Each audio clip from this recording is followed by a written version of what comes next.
I got no idea who he is. Because I'm only seeing some... Barcode. Yes. Yes, actually he is the Barcode Terran from Team Druids. He is none other than Duggi. Oh. Yes. And he has to play versus Shaggy. Yes, he is playing versus Shaggy, the one Aha. who, well, basically just killed Mr. Krollman in the last round. But now this is a best of 3 starting on GSL Whirlwind. So I'm quite excited about this. And again tonight we have a chance for the Druids player to take revenge for one of his teammates. It's all about revenge, it looks like, in the DSCL qualifier number 2. Okay, ladies and gentlemen, Bigbert, are you ready? I am definitely ready. How about you, OD? I'm also ready because in the bottom right position we have the red Terran. It's Druids. It's Duggi. Duggi. Oh, man. And at the top we have the Belgium player from Leuven University. He's the blue Zerg player, it's Shaggy. Alright, and for a moment here we thought that we could not cast this game because the main casters from the DSCL wanted to cast this, but no, they decided to cast Harstem instead, which is of course a very decent match. But now this gives us the opportunity to cast Duggi versus Shaggy, and this should be a very, very nice best of 3. So I think they made the wrong decision, OD. But good for us. Yeah, well, actually we are partners of the Druids clan also. So that also gives us a voice to cast it, I believe. Or do you disagree? I don't disagree at all. I wouldn't dare. And let's see here. This is a very, very large map, and Shaggy here has the advantage of scouting Duggi first. And actually, I think. Wait, did we see a Terran? Yeah, I think we saw one Terran before tonight. Am I right in that? Yes. The Terran's not doing so well apparently in the Dutch qualifiers here, but. Well, we have Duggi, and he's quite strong. He hasn't played in the first qualifier. I don't know why. Maybe he just wasn't available. But now in this second one, well, he just won 4 matches in a row. Now going into the best of 3 as the last standing player from Team Druids. So that's quite a burden to him. But he looked ready to go. Well, the spawning pool for Shaggy is going down here. And both players going for kind of a macro opening, and no gas yet for Duggi, so maybe he'll add on. Oh, there actually goes. It's just a bit too early. So rather than the usual opening with 2 more barracks, we see actually 2 more refineries getting built. So definitely we're going to see a 1-1-1 here. And well, what do you think? Are Banshees any good on this map, OD?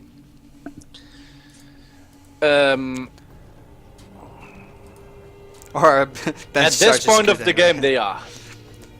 If you would have them right now, yes, that would be quite imba. Yeah, but it's gonna take a while, but I think the main thing of doing the 1-1-1 build, it's not like getting Banshees quick and then attack with them or whatsoever. No, it's versus Zerg. I think it's more like able to mix some bio with mag. That makes it quite strong. Yeah, you're quite right there. And we see a reactor going down, so probably we're going to see some Hellion play. While Shaggy is taking the 3rd base here, very, very Zerg-like of him. And getting the speed for his Zerglings as well, so those should deal quite nicely with the Hellions as soon as they pop out. And of course the regular Terran play is often Hellions and then going into some Banshees while continuing to tech up. But of course then between like the 12 and 14-15 minute mark the attacks for Terran sort of died down, but fast 3rd command center here for Duggi. Of course this map is so big that it's actually quite a nice play, I think. Well, almost starting to cough. Sorry about that. So, okay, a quick third for Duggi. No, I did not pronounce that right. Well, I'm not actually. I mean, I'm not Swedish, so I don't know how you're supposed to pronounce it. But someone told me it was Duggi. Duggi. And the starport going down, so the 1-1-1. And we have the tech lab here for the Banshee play. This is all quite normal, but the fast third was sneaked in by Duggi here because of the map. And I think only because of the map, and it's a wise choice, a good choice. Okay, so he will be like Hellion into Banshee, you think? Yeah, I'm quite sure of it. Okay. Well, that's better than just the Banshee alone. Oh, and actually look at the positioning here. Oh, very nice play here by both these players. Quite some micro going on. And will they get one last shot on the Zerglings? Yes, quite a few of them get roasted, and 2 more Hellions coming in. So Shaggy knows now that Duggi can micro, but the Zerg, of course, still has an advantage in terms of the army count. But there is the Cloak coming down and the Banshee being built by Yes, Duggi there. and 0 workers were killed in that attack. Well, perhaps we're seeing the first one now, and There's a little lag. a little bit, but actually, if you're playing with lag against the Hellions as a Zerg player, that is, of course, would be horrible. But actually, Duggi not paying attention, losing 1 Hellion quite fast there, but there are 2 more, and that will be enough to scare away these Zerglings for the time being. I do like the amount of micro that both these players are showing. Quite good skill.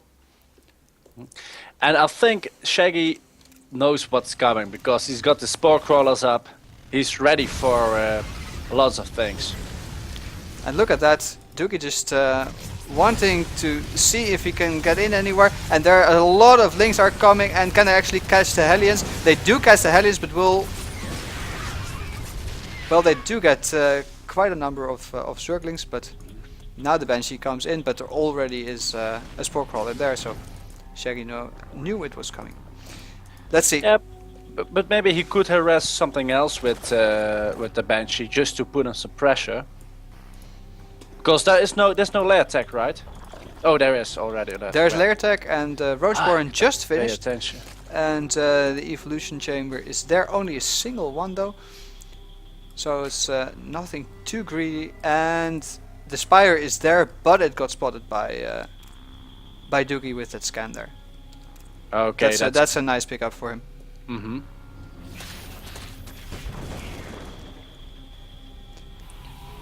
Okay, he's probably transitioning into tank marine. Yeah, he's already doing he so. cannot But lose that tank right there, and he doesn't. Oof. that was actually a nice micro there again from Duggi, saving that tank. And as you quite rightly say, that he really had to, because the tank count is really what keeps the Terran alive in the mid game. Mm-hmm. So any blow to that would be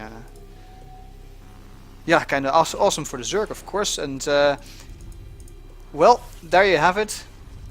Marine tank, lots of Marines, and actually single Viking being built as well, quite nice. And the infestation pit's also coming down for Shaggy. I don't know quite where it is. There it is, right next to the main, and even the baning nest. So basically everything except Hydras are going to be in the Zerg arsenal, and this Banshee is just spotting the move out of the Zerg player for a little bit. Yes, I just wanted to say that the Marines are in this stage of the game very powerful because there isn't any Banshee of any bailing nest. Yeah, and look at that. Actually, But the that tank bailing not getting hit at all, and this entire Zergling force was taken out quite quickly. Wow, how Nicely much done. did he lose? Well, if you look at the units lost tab, it's actually quite a bit in favor of our Terran player here, Wow. with 800 lost opposed to 2500 lost. Of course, these early game things don't necessarily mean a lot, especially since the Zerg is usually base ahead anyway. Yeah, and he's also building a micro hedge. Macro hatch, yeah. Yes. Yeah. Hard to micro with buildings, but Maybe I just got some examination Actually, stress for tomorrow. Or will something. these Zerglings? Yeah, they the do get a free is tank. going to lose it. Okay, nice pick up there by Shaggy. Wow, this Duggi sure can play, man. And Shaggy also can play for real. Yeah, we see here, so seeing some awesome micro here, and that's also what makes this map quite nice. It's hard to follow all the action sometimes because it's everywhere on the map. And we'll see that especially in the later stages of this game. Infestor's now out for the Zerg, so really for the next couple of minutes he will be powering hard. 50-50, you say, what? Oh, that was also a mistake. No, I was. You're just not on doing- your game today, OD, and look at this. The Viking needs to lift, and that's- nice fungal there. So this And he's going to lose the Viking also because it's going to be fungal. No, it's not going to be fungal. Viking is not really No, worth it's it. going to be taken down by. But we will see a move out. Oh, this is a strong attack. Of course, actually, 68 Marines will be in that army composition. this is the famous 2-2 move out timing, and actually this army could be even larger if he wouldn't have gone. Oh, but the tanks are unsieged, and will he catch them? Oh, what a beautiful conclave here from Shaggy, and all the infestors are in the back, but Shaggy says GG. Oh dear. What happened there? Well, maybe we can explain, because I did not see that coming so quickly, but the Terran army was standing at the gates of Shaggy, and he just knew that he didn't have enough time to get up the composition that he needed to defeat that army. And actually, as I was just about to say, this push from Duggi could have been even bigger. We see Balmer sometimes move out with this exact same timing, but even larger army, because he would push less with Hellions, and maybe even not do a Banshee play, just to make that single attack stronger. But it was still a very scary attack, and Shaggy couldn't handle it, man. Yes,